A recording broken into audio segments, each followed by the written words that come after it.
Welcome to the science academy. Today our topic is causes of cancer. आज का जो हमारा टॉपिक है वो है कॉजेज़ ऑफ कैंसर। लेकिन सबसे पहले हम ये देख लेते हैं कि कैंसर होता क्या है। Cancer are a group of diseases in which cells divide uncontrollably. इसमें जो हमारे पास सेल्स होते हैं वो अनकंट्रोलेबली ग्रोथ करते हैं, जिसकी वजह से मासेस ऑफ सेल्स बन जाते हैं। The causes of cancer are diverse, complex, and only partially understood.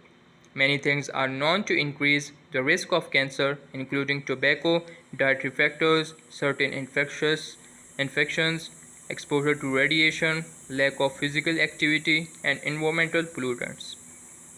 हमारे पास यहाँ पे कुछ फैक्टर्स या कुछ कॉजेज़ कैंसर की डिस्कस किए गए हैं, जिसकी वजह से हमारे पास कैंसर कॉज होता है, जिनमें हमारे पास टोबैको आ गई, dietary factors for example alcohol consumption या फैट्स वगैरह हो गए, certain infections, exposure to radiation, lack of physical activity and environmental pollutants. Environmental pollutants में हमारे पास कार्सिनोजेंस वगैरह आ जाते हैं। These factors can directly damage genes or combine with existing genetic faults within cells to cause cancerous mutations। ये हमारे पास जो factors होते हैं, ये हमारे पास जो जीन्स या डीएनए के जो सीक्वेंस होते हैं या फिर उनके जो कोडॉन्स वगैरह उनमें म्यूटेशन या फिर अल्टरनेशंस कॉज करते हैं, जिसकी वजह से अल्टीमेटली हमारे पास कैंसर कॉज होता है। Approximately 5 to 10% of cancers can be traced directly to inherited genetic defects. Many cancers could be prevented by not smoking, eating more vegetables, fruits, and whole grains, eating less meat and refined carbohydrates, maintaining a healthy weight, exercising, minimizing sunlight exposure, and being vaccinated against some infectious diseases.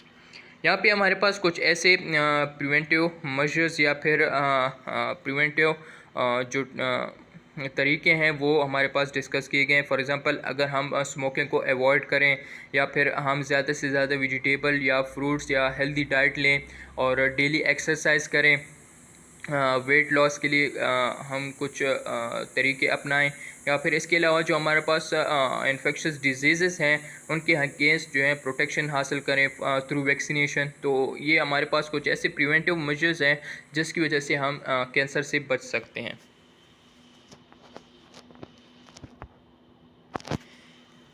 Cancer can be detected in a number of ways, including the presence of certain signs and symptoms, screening tests and medical imaging।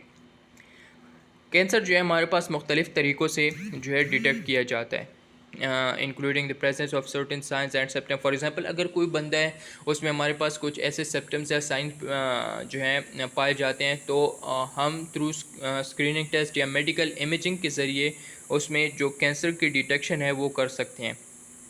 Once a possible cancer is detected, it is diagnosed by microscopic examination of tissue sample।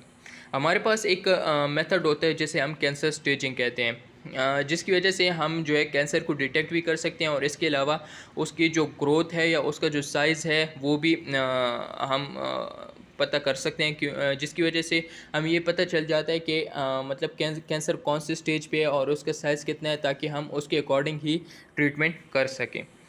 तो ये cancer staging हम अगले topic में अगले lecture में discuss करेंगे। Cancer is usually traced with chemotherapy, radiation therapy and surgery. हमारे पास कुछ ऐसे ट्रीटमेंट भी पाए जाते हैं जिसकी वजह से कैंसर को ट्रीट किया जाता है। फॉर एग्ज़ाम्पल, अगर हम रेडिएशन थेरेपी को देख लें तो इसमें थ्रू रेडिएशन हम जो है कैंसर को ट्रीट करते हैं, या फिर सर्जरी, अगर हम किसी ऑर्गन या किसी टिश्यू में कैंसर डिटेक्ट हो जाता है तो हम थ्रू सर्जरी सिंपली उसे रिमूव कर सकते हैं। So this was all about the causes of cancer. Thank you.